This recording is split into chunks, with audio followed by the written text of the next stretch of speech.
Oi, gente, tudo bem com vocês? Estou aqui retornando, né? Primeiro, bom dia para todos. Retornando mais uma aula com os alunos do segundo ano. Vamos iniciar aí fazendo nossa correção sobre o gênero textual bilhete e depois a Pro vai estar trazendo aí para vocês mais uma revisão de ciências. Então, vamos aí à nossa correção. A Pro postou lá no grupo da escola essa atividadezinha aí que falava sobre o gênero textual estudado ontem por vocês. Então diz assim, os bilhetes são textos do cotidiano escrito entre pessoas que apresentam determinado grau de proximidade. Sendo assim, qual é a função utilizada nos bilhetes? Né? Qual a linguagem utilizada nos bilhetes?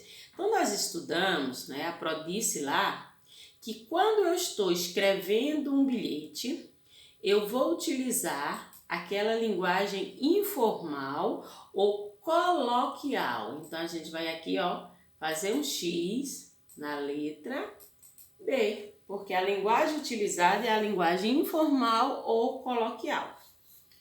Assinale as alternativas corretas sobre o gênero textual bilhete. Então, são assim: bilhetes são textos breves e científicos. Letra B, são textos longos e sem autoria, quer dizer, sem assinatura de quem fez. Letra C, são textos breves e pessoais. Ou letra D, são textos longos e descritos.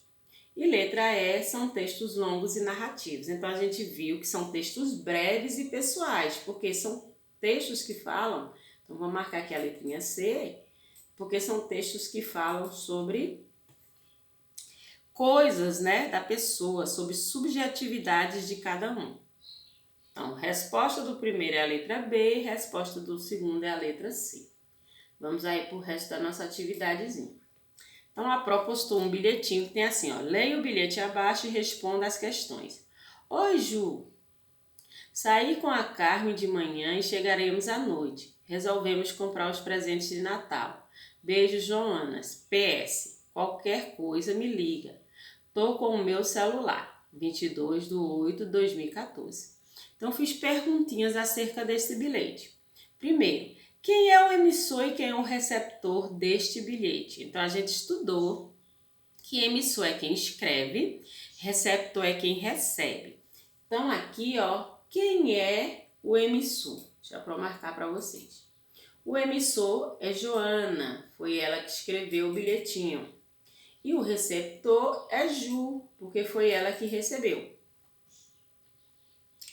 Quais as abreviações utilizadas nesse texto? Então, nesse texto, ela está abreviando aí o nome, né, da pessoa, que ela colocou Ju, bota assim, o nome do receptor. Depois, ela colocou aqui o PS, que é uma abreviação também do pós-escrito. E outra abreviação que ela colocou aqui, CEL, que é uma abreviação de celular. Mas também tem aqui TO, que é uma abreviação de estou. Então, quais são as abreviações? O nome do receptor, o PS, que significa pós-escrito, o TO, que é de estou, e o CEL, que é de celular. O terceiro, qual a linguagem utilizada? A gente vai colocar informal ou coloquial, que é a nossa linguagem do dia a dia. Terminamos aí nossa correção da redação, da atividade de redação, vamos agora para a nossa revisão de ciências, mais um conteúdozinho aí para a gente revisar. Hoje a gente vai falar sobre prevenções de doenças, coisas que a gente precisa fazer para que nós não ficamos, para que a gente não fique doente, né? Então vamos aí. As pessoas ficam doentes ao longo da vida. Algumas doenças são mais fáceis de tratar e curar, como a gripe e os resfriados, enquanto outras são mais graves, como a cólera e a hepatite. Para evitá-las, é importante saber de que forma são transmitidas e como prevenir o contágio. Então, a primeira medida que nós precisamos tomar para não ficar doente é saber Quais medidas eu preciso adotar no meu dia a dia que permita com que eu não tenha contato com um elemento que me deixa doente? Porque às vezes a gente fica doente por N fatores que a gente vai ver na aula de hoje e que se a gente tomar conta, né, se a gente se prevenir, que significa ter cuidado, nós vamos aí diminuir consideravelmente o risco de ficar doente. Isso não quer dizer que a gente nunca vai ficar doente, como o nosso texto inicia dizendo, que ao longo da vida, em algum momento a gente vai ficar doente sim. Às vezes por doenças bobas, que são fáceis de curar, e às vezes por doenças mais difíceis de curar, porque a gente precisa de intervenção médica. Então vamos ver aí o que a gente precisa fazer. Existem doenças chamadas de hereditárias. O que significa isso? São doenças que são transmitidas do pai para o filho. Essas doenças são chamadas de hereditária porque são feitas a partir de fatores genéticos, isso é, da formação genética que recebemos dos nossos pais. Esse tipo de doença não pode ser evitada por nós. Ela pode ser o quê? Ela pode ser monitorada. Então, se eu tenho uma doença genética, né, uma doença hereditária, que é assim, meu pai tinha essa doença ou minha mãe tinha essa doença, e quando eu estava ali no processo de formação do ser humano, no caso da minha pessoa, eu acabei adquirindo algumas dessas doenças que foram passadas para mim através do fator genético. Todo ser humano tem aí o seu DNA diferenciado. E esse DNA, ele é o resultado, né, da parte genética do seu pai com a parte genética da sua mãe. Então, nesse processo de formação do DNA, pode acontecer de que meu pai tenha diabetes ou minha mãe tenha pressão alta, e esse fator acaba entrando ali também na composição do meu DNA. Essas doenças, elas não podem ser de forma alguma prevenidas, quer dizer assim, que eu não vou desenvolver, mas eu posso monitorar. Se eu já sei dessa doença, eu posso sair ali do fator de risco quando eu deixo, né, de ter contato com coisas que prejudiquem ainda mais esta doença que eu já tenho pré-estabelecida. Essas informações são responsáveis pelo modo como o nosso corpo é formado. Então, quando se trata de doenças hereditárias, mesmo que a gente tome muito cuidado, nós vamos desenvolver essa doença. Mas esse cuidado vai nos ajudar a monitorar, né? A deixar a coisa controlada, a controlar aquilo que a gente já tem por determinação genética de desenvolver. Isso são chamadas de doenças hereditárias. Então aí a Pro trouxe uma foto de um DNA, né? Uma foto ilustrativa. Claro que os DNA não são assim coloridos dentro do corpo da gente, mas nessa foto aí, nesse DNA está presente a carga genética, que é a parte do meu pai e a parte da minha mãe. Então eu posso trazer ali, do jeito que eu trago deles, características físicas, tipo eu tenho um olho, a cor do meu pai, eu tenho um cabelo, a cor de minha mãe. Eu também trago nesse DNA a parte também genética. Se meu pai tem esse tipo de doença, eu tenho também probabilidade de desenvolver, porque a carga genética dele está presente no meu DNA.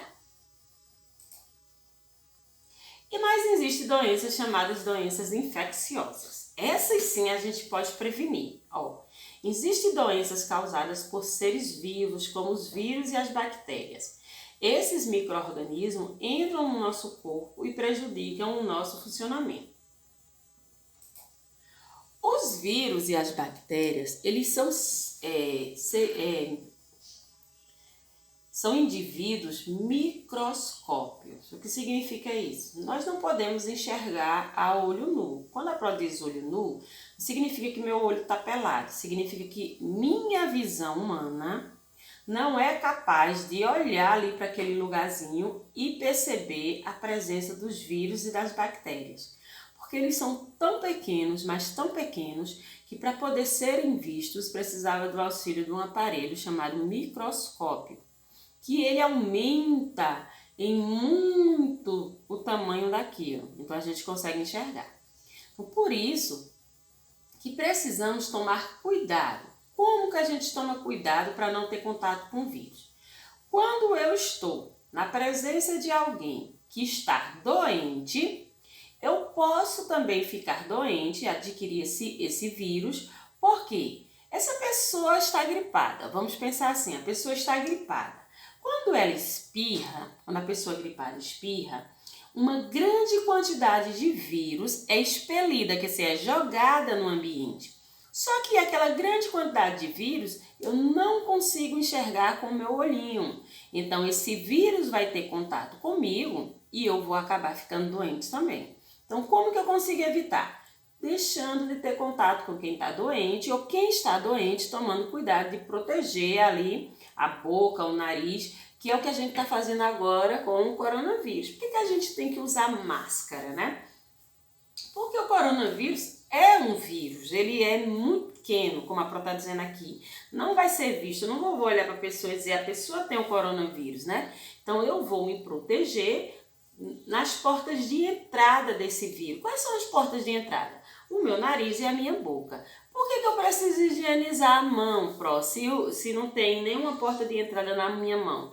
Porque a mão é justamente aí o órgão onde a gente utiliza para pegar nas coisas, para levar as coisas à boca. Então, nesse processo, minha mão também tem que estar limpa, porque se eu pego ali, se eu uso máscara, mas eu não higienizo minhas mãos, pego no ambiente, pego no objeto que está contaminado com aquele vírus e acabo levando depois minha mão à boca, o que é que vai acontecer? Não adiantou estar usando máscara porque a minha mão está contaminada e eu vou me contaminar de todo jeito. Então, doenças infecciosas são doenças que a gente pode prevenir.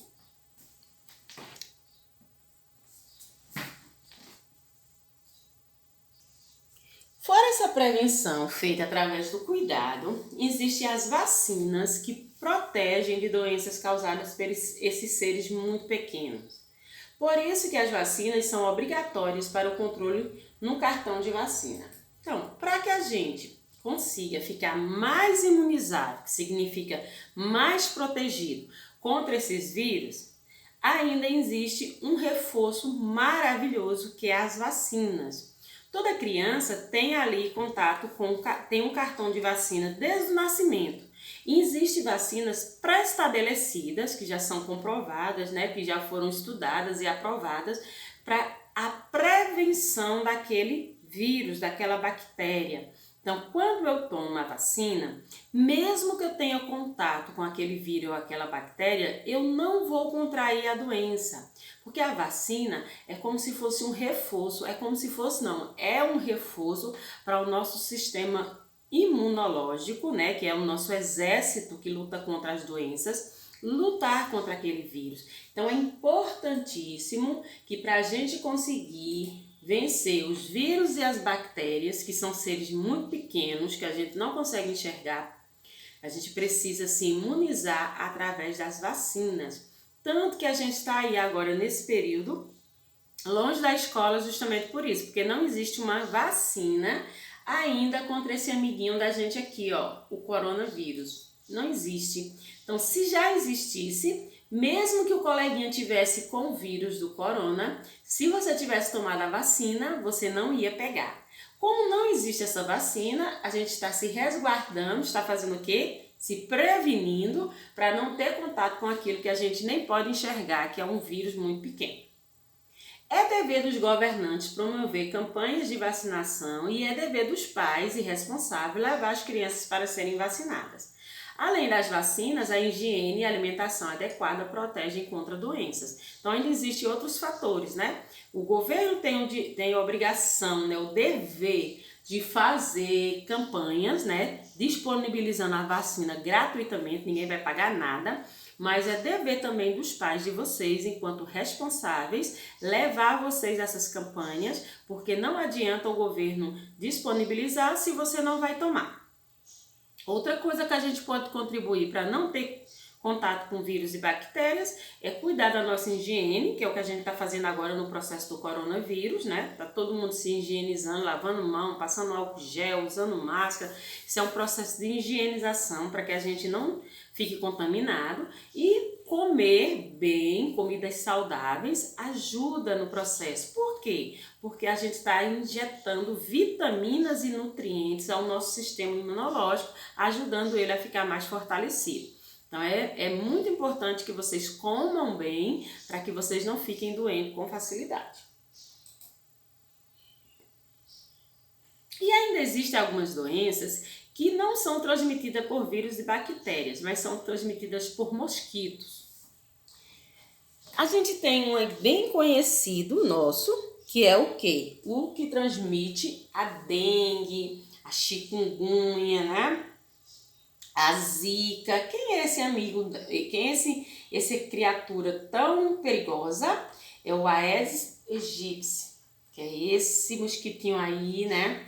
Mosquitinho terrível que pode transmitir dengue para todo mundo. E a gente está tão focado aí no coronavírus que estamos esquecendo das prevenções, das precauções que a gente tem que ter com a dengue também. A questão de ter cuidado para não deixar a água parada, que é onde eles se reproduzem, e é justamente essa forma de prevenção que a gente pode adotar, porque se não houver onde ele se proliferar, se reproduzir, ele não vai transmitir doença para ninguém, porque não vai nascer mosquitos para picar ninguém. Fora isso, além da dengue, da chikungunya, né, da zika, ainda tem a doença de Chagas, que também é transmitida por mosquitos. E nós temos que tomar cuidado no caso da transmissão, fazendo o quê? Impedindo que esses transmissores se proliferem. Se eu tomo cuidado na minha casa, se meu vizinho toma cuidado na casa, de não deixar ali canteiros para que eles se reproduzam, eles vão morrer, não vão existir e, consequentemente, a doença morre junto com eles. Eles ainda são mais fáceis de controlar do que os vírus e as bactérias, porque são indivíduos que a gente consegue enxergar a reprodução. Então, estou vendo ali uma água parada, um monte de larvinhas, o que é que eu faço? Jogo fora, viro aquilo, né? Tomo cuidado com garrafa, com lixo aberto. Isso são procedimentos que eu consigo adotar porque eu estou vendo meu inimigo, que é o mosquito. É diferente dos vírus da bactéria, que a gente precisa ter um cuidado redobrado, porque nós não enxergamos aqueles micro-organismos tão pequenos. Então, gente, conteúdo muito interessante para vocês hoje, falando sobre prevenção de doenças e nesse nosso cenário atual, que é uma doença aí justamente causada por um vírus. A gente tem na pele, né, tá passando aí na pele, sentindo na pele, o que realmente é você ter uma pandemia feita por um vírus, um ser que a gente não consegue enxergar. Então vai estar disponibilizando lá no grupo, nossa atividadezinha de ciência, como sempre, para vocês copiarem no caderno. Vou deixar as páginas que vocês vão utilizarem para responder. Então fiquem com Deus e até a nossa próxima aula amanhã. Lembrando que amanhã a gente tem a aula na plataforma. Beijo!